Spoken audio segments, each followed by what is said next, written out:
Dictation 80 शब्द पर minute. शुरू होगी 3 सेकंड बाद। लोगों को कोरोना संक्रमण से बचाने के लिए टीकाकरण कार्यक्रम का 1 साल पूरा हो चुका है। सरकार का दावा है कि इस 1 साल में 157 करोड़ से ज़्यादा टीके लगाए जा चुके हैं। जाहिर है, आबादी के बड़े हिस्से को टीका लग गया है। आंकड़ों के हिसाब से देश के 93% आबादी को टीके की पहली खुराक दी जा चुकी है। करीब 70% लोगों को दोनों खुराकें लग चुकी है। इससे इतना तो सुनिश्चित हुआ कि लोगों को तात्कालिक तौर पर सुरक्षा कवच मिल गया और जान जोखिम में पड़ने से बची। इसमें तो कोई संदेह नहीं कि महामारी से जंग में टीका निर्णायक साबित हुआ है। तीसरी लहर के दौरान यह बात सामने आई भी है कि इस बार मौतों के जितने मामले सामने आ रहे हैं, उनमें से अधिकतर वे लोग थे जिन्होंने टीके की एक भी खुराक नहीं ली थी। हालांकि ऐसे भी मामले आते रहे हैं कि टीकाकरण के बावजूद लोग नहीं बच सके, पर ऐसे मामलों की संख्या कम ही है और जांच में पता चला कि ऐसे मरीज किसी न किसी गंभीर बीमारी से पहले से ग्रस्त थे। पर इसमें तो कोई संदेह नहीं कि टीकाकरण ने करोड़ों लोगों को सुरक्षा के घेरे में ला दिया। भारत जैसे विशाल देश में सफल टीकाकरण कोई आसान काम नहीं है। इतनी बड़ी आबादी को जल्द से जल्द टीका लगाने के लिए जिस युद्ध स्तर पर कवायद शुरू की गई, वह अपने में महाभियान ही है। सबसे पहले 16 जनवरी 2021 से स्वास्थ्य कर्मियों को टीका देने का काम शुरू हुआ था, क्योंकि अस्पतालों में संक्रमित मरीजों के बीच रहकर काम यही लोग कर रहे थे।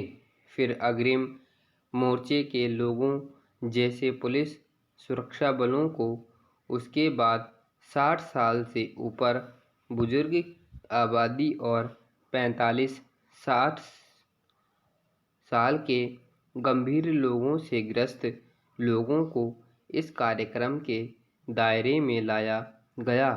टीकाकरण में तेजी उस वक्त आई जब 1 मई 2021 को 18 साल से ऊपर की वयस्क आबादी को टीके लगाने की घोषणा हुई।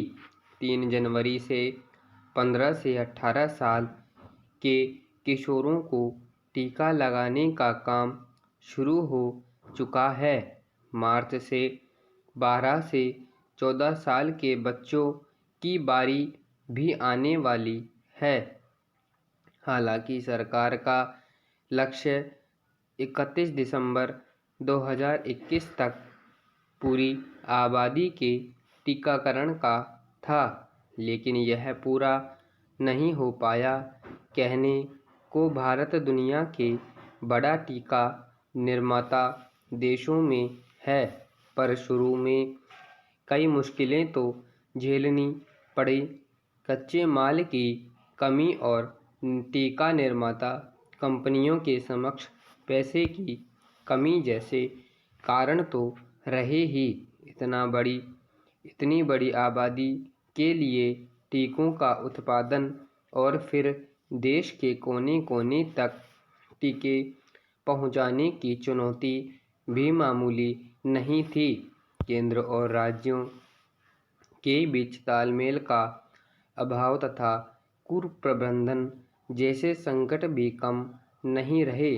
कई राज्यों में टीकाकरण की रफ्तार अभी भी संतोषजनक नहीं है, इसलिए राज्यों को अब फुर्ती दिखानी होगी। घर घर टीकाकरण जैसे अभियान पर जोर देना होगा। टीकाकरण अभियान को कामयाब बनाने के लिए नागरिकों को भी समान रूप से अपनी जिम्मेदारी निभानी होगी। अभी भी ऐसे लोगों की संख्या कम नहीं है जो टीका लगवाने से बच रहे हैं। टीके को लेकर लोगों के मन में भ्रम और भय बना हुआ है, इसे दूर करना होगा। 1 साल के टीकाकरण कार्यक्रम के दौरान आई दिक्कतों में हम सीख लेने की ज़रूरत है, तभी इस अभियान को और सशक्त बनाया जा सकेगा। दुनिया में अपनी प्रतिष्ठा हिंदुस्तानी शास्त्रीय संगीत के एक अहम हस्ताक्षर के रूप में दर्ज की जाएगी, लेकिन सच यह है कि वे बहुमुखी प्रतिभा से धनी थे। जीवन के अलग अलग आयामों की विशिष्टता से परिपूर्ण पंडित बिरजू महाराज का जीवन संघर्षों के साथ शुरू हुआ। जब सिर्फ 9 साल की उम्र में उनके पिता अच्छन महाराज गुजर गए और परिवार की जिम्मेदारी उनके कंधों पर आ गिरी। उनका जन्म 4 फरवरी 1938 को हुआ था और इस लिहाज से देखें तो आज़ादी के पहले जिस दौर और व्यवस्था में पल बढ़ रहे थे, उसमें समझा जा सकता है कि खुद को और परिवार संभालते हुए उन्होंने आगे चलकर जीवन का जो मुकाम हासिल किया, उसके लिए उन्हें कितने और किस तरह के संकटों से गुजरना पड़ा होगा।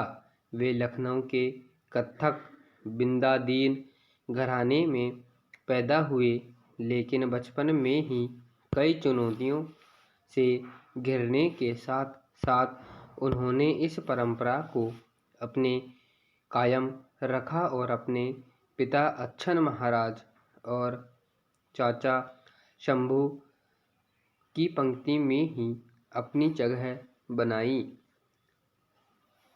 दरअसल पंडित बिरजू महाराज का कला के क्षेत्र में एक ऐसे अनोखे संस्थान के तौर पर देखा जाने लगा था, जिन्होंने संगीत की दुनिया में अपनी प्रतिभा से कई पीढ़ियों को प्रभावित किया था। हालांकि जब वे महज 3 साल के थे, तभी उनके पिता को यह अंदाजा हो गया था कि उनके बेटे के भीतर किस तरह की प्रतिभा छिपी है। इसी के मुताबिक उन्होंने उनका प्रशिक्षण भी शुरू किया था। संपूर्ण विराम।